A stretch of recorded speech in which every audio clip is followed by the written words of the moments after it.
Hi, it's Jeff Alpin, the Big Game Hunter, and welcome to Career Coach Office Hours. Tuesdays at 1 p.m. Eastern, I field questions from people about job search, hiring, management, leadership, career transitions, issues with a workplace, anything along those lines, because the work I do is to take a holistic approach to people in their careers. So if you've got a question for me along those lines and one of those types of topics, don't be afraid. I don't bite too hard. Put your question into chat. I'd be very happy to answer it for you. Also, want to remind you to follow me or connect with me on LinkedIn at linkedin.com/in/, the big game hunter.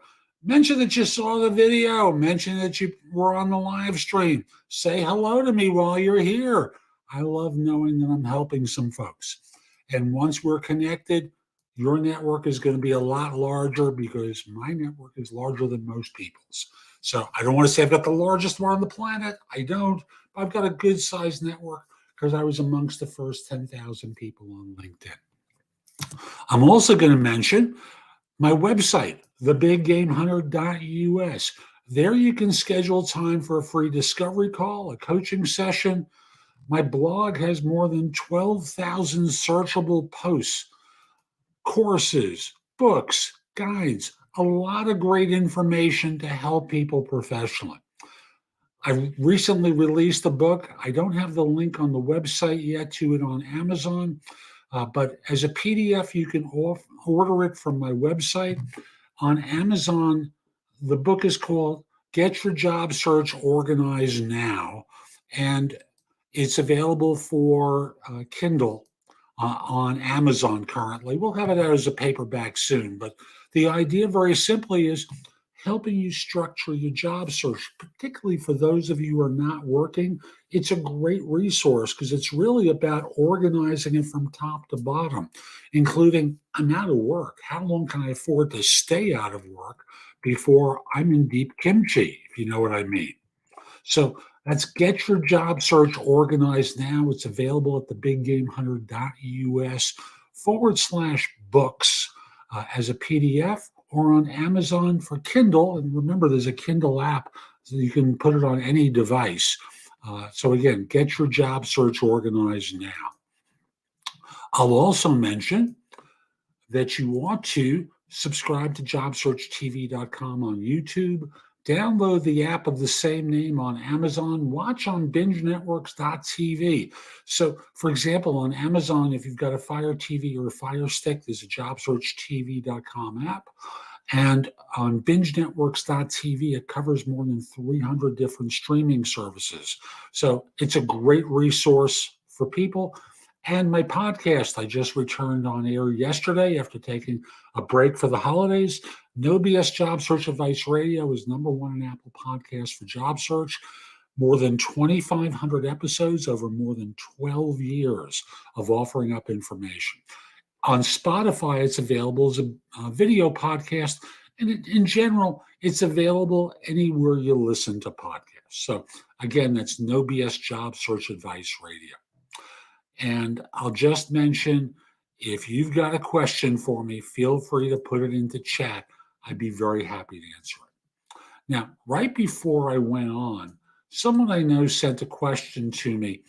And, I thought it would be a good question to start with. So just bear with me. I wanted to copy it. I'll put it into chat. And I think it's a question that a lot of people have. With all the remote work opportunities on the market, I'm considering other options. I don't plan to retire anytime soon, but I'm concerned prospective employers may assume otherwise. Do you have any advice on proactively addressing ageism? I'm thinking about removing from my resume anything before the year 2000. So that's a given. Anything from before George W. Bush was president, get rid of. After all, it's unlikely that anything you did then will be of value to a modern employer. And the fact of the matter is, they really don't care what you did back in the Stone Ages when dinosaurs roamed the earth. So get rid of it. And the question is, how far back can you get rid of before it starts to appear as though you're hiding something? Now, depending upon the work someone does, it could be 2010. That's 13 years as of this recording. 13 years of information that we have. And for some of you, that's more than enough. And the way you do anything that preceded it might be to say prior experience was with, and you mention the name of the firm or firms, and indicate where I worked as a fill in the blank for more than 7 years, 2 years, whatever, and with, but you don't have to go through 10 different organizations you work with. Now, how to proactively address ageism. It really involves your manner and how you carry yourself. So, for example, I'm going to use myself as an example.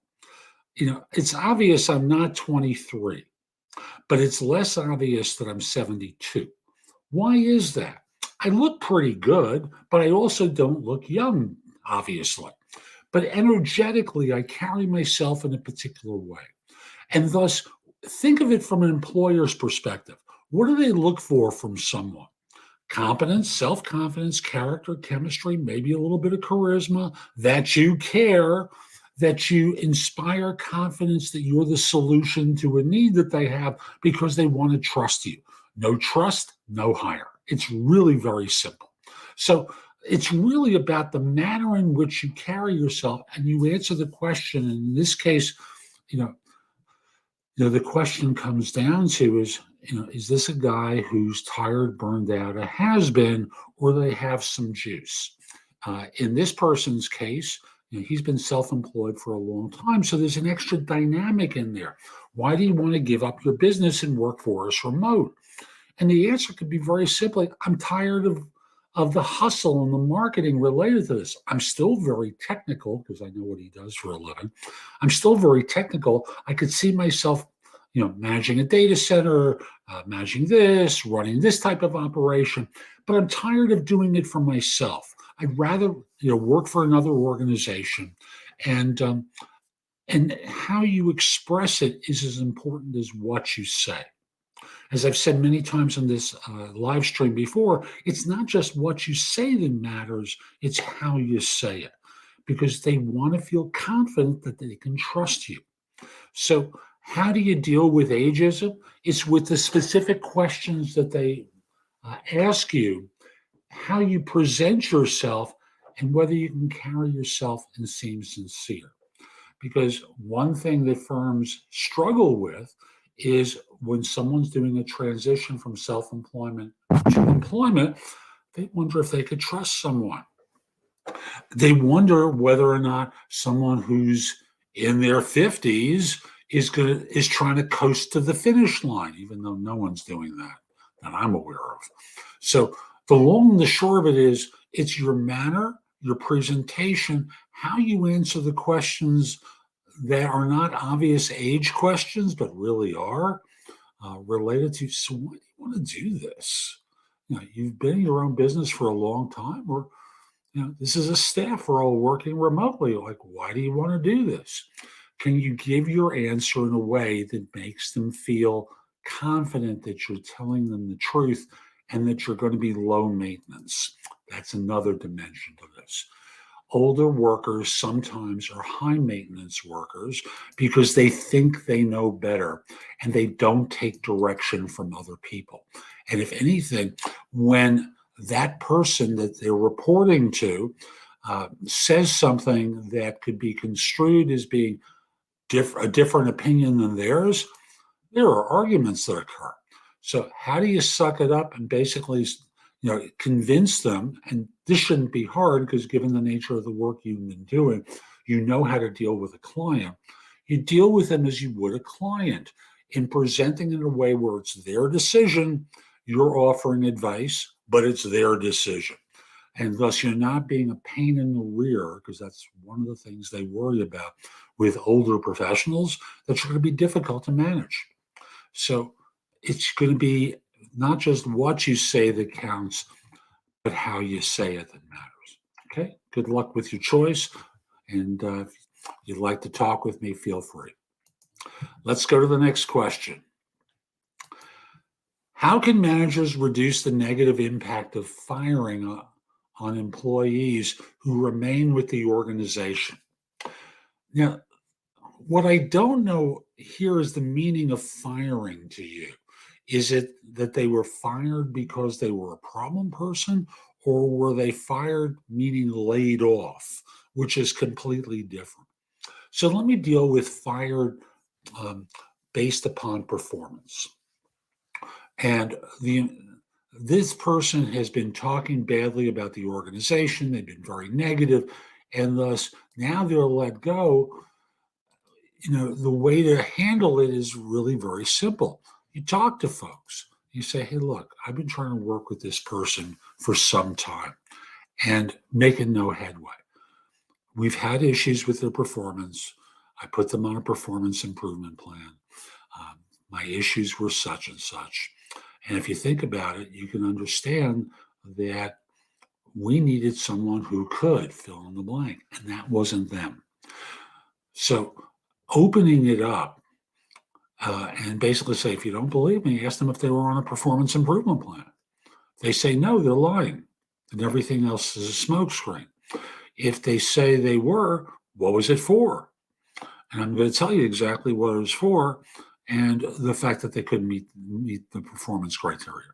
So I'll simply say, we've had no issue with you whatsoever. You are terrific. You are a model citizen for us. You're exactly what we like to hire.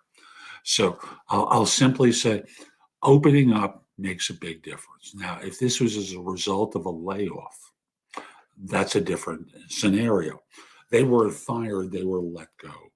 And simply say, no criticism of people we let go. They were terrific. They were committed.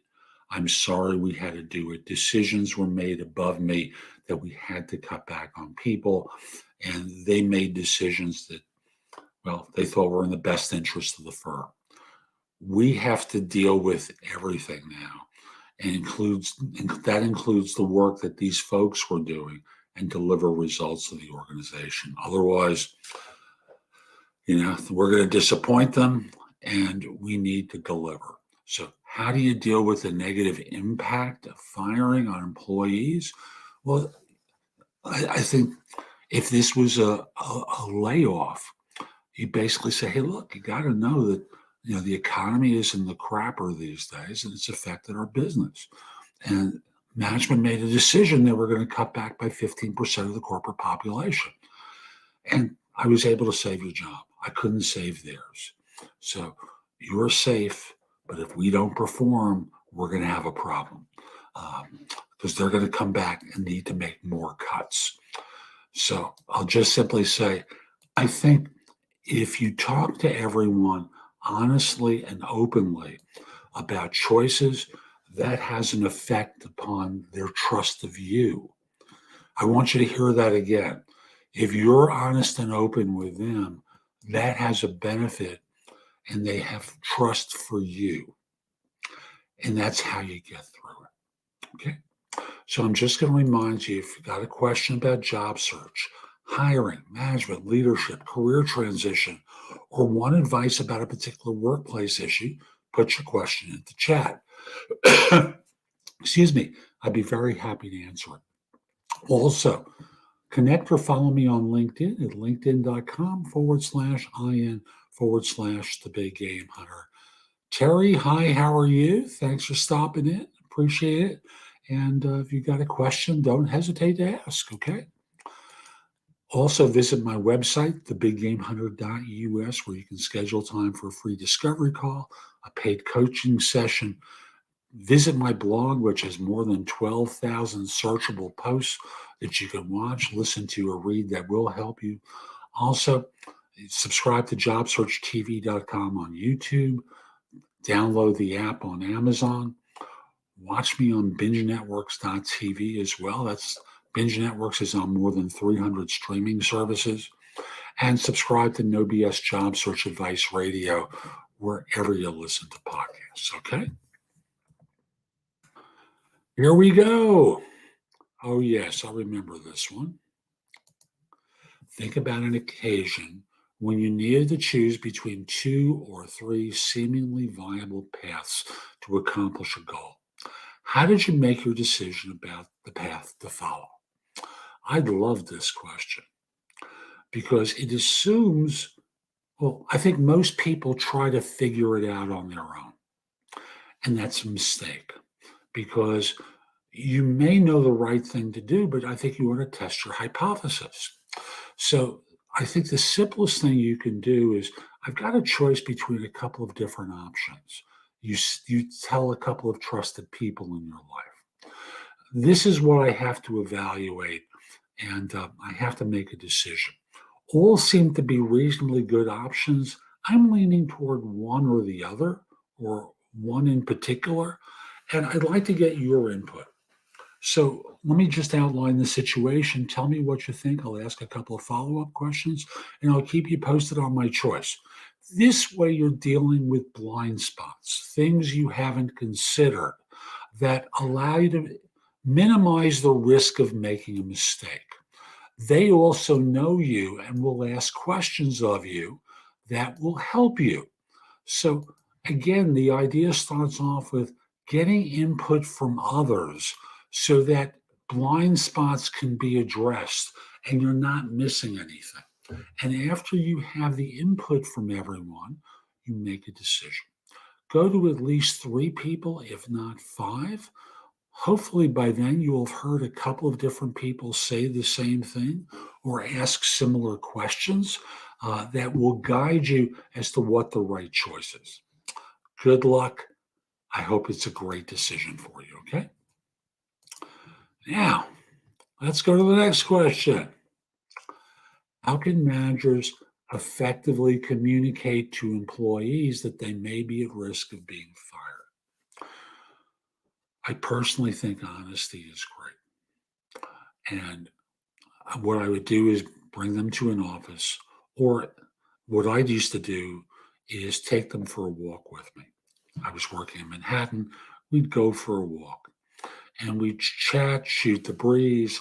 And then I'd stop and look at them and say, I've got to be candid with you, or I've got to be honest with you.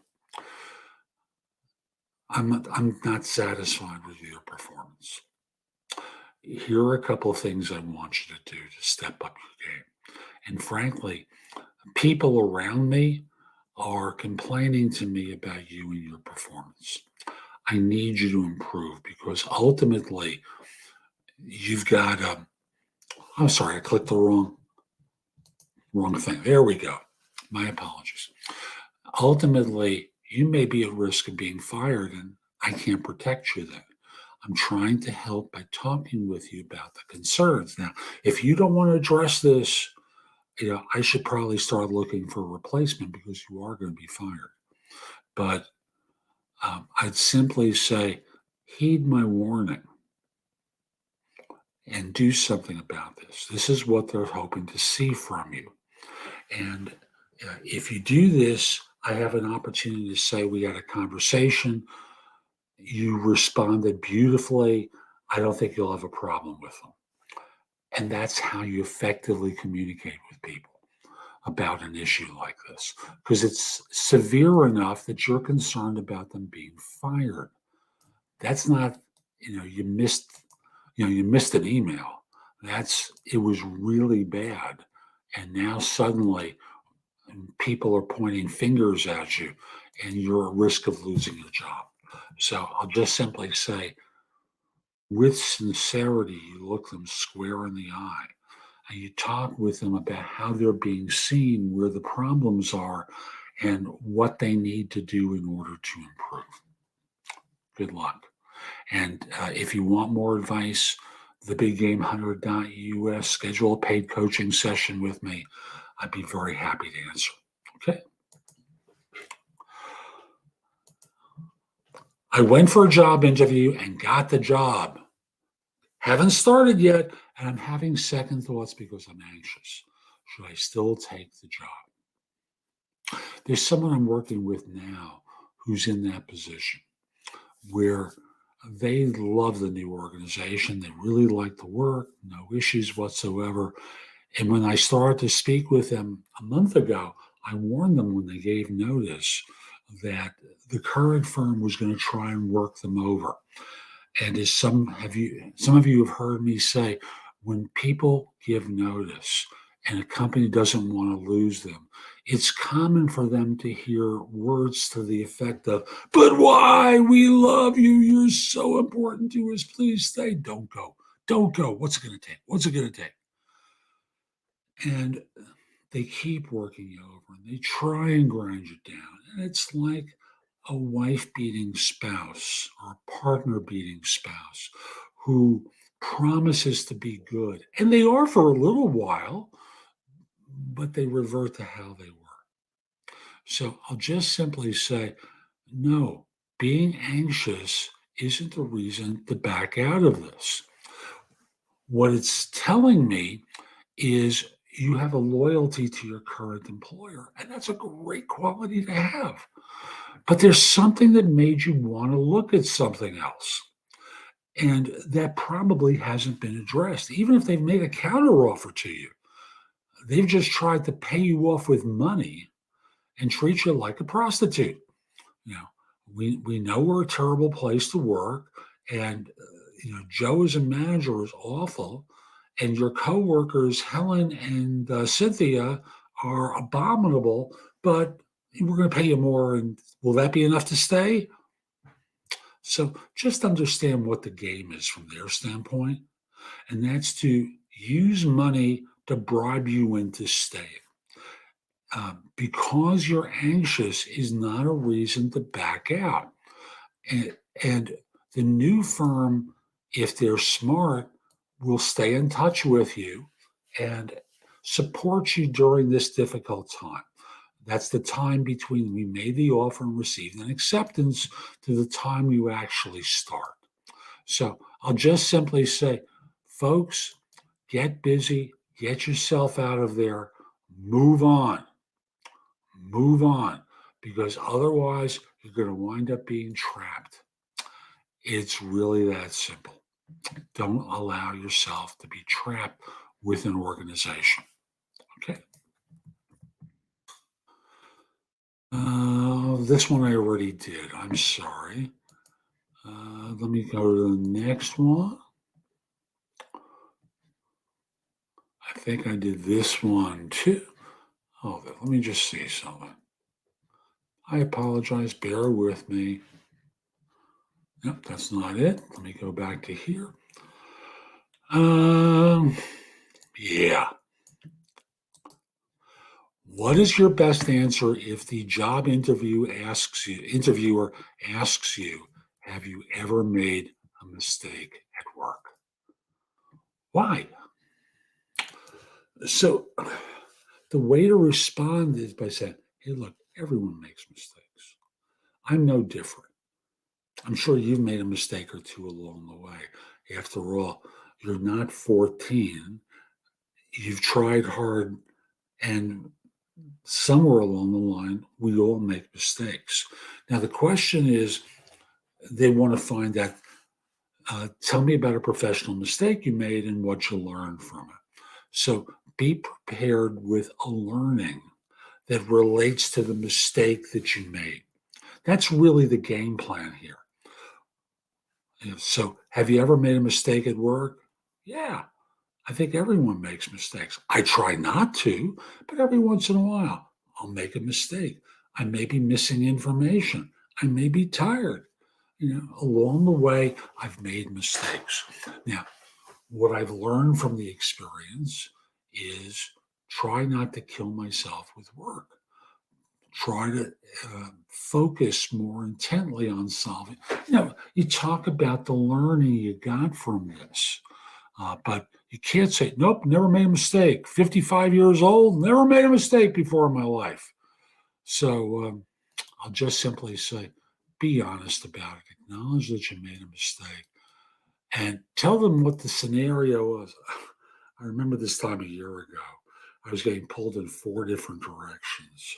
And I wound up in a situation where I fill in the blank.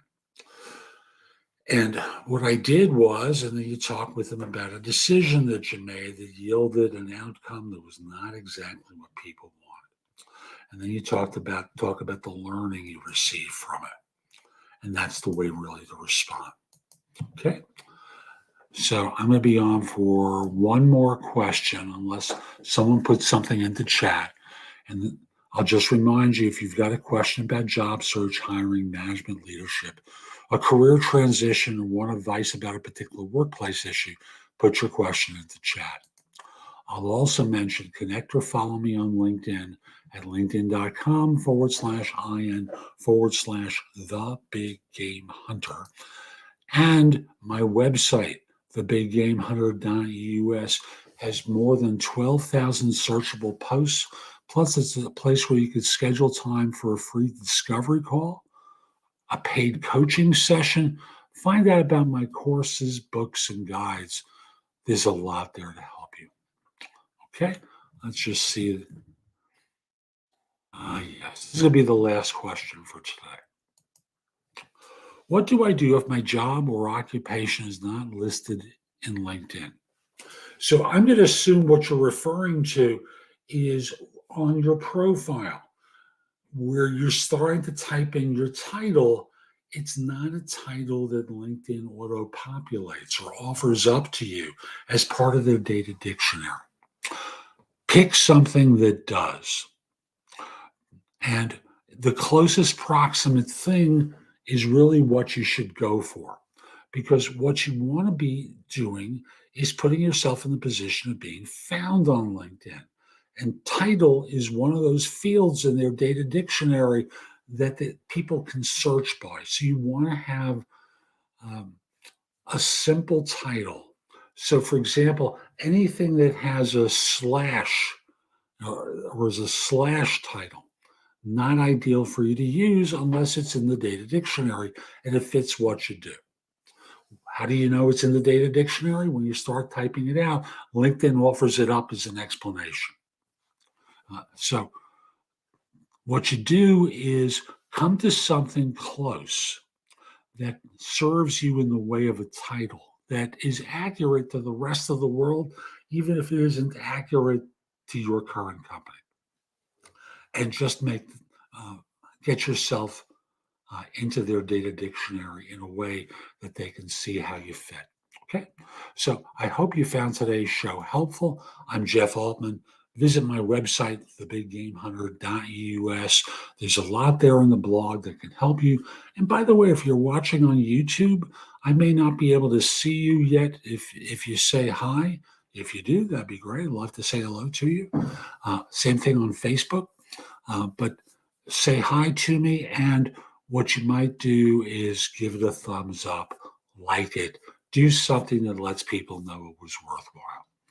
I'll also mention, in addition, the next show is going to be next week on Tuesday at 1 p.m. Eastern. You can send your questions to me in advance about job search, hiring, management and leadership, career transition, or with a scenario related to a workplace issue. I'd love to help you. Connect or follow me on LinkedIn at linkedin.com/IN/the big game hunter. My network tends to be a lot larger than most people's, and thus by connecting with me, my first level connections are added to your second levels, and that can help you a lot. Also, visit my website, thebiggamehunter.us, to schedule time for a free discovery call, a coaching session, find out about my courses, books, and guides. Again, a lot there to help. Also, the blog has more than 12,000 searchable posts. My courses, books, and guides, there's some great material there. And lastly, I'll just mention subscribe to JobSearchTV.com on YouTube.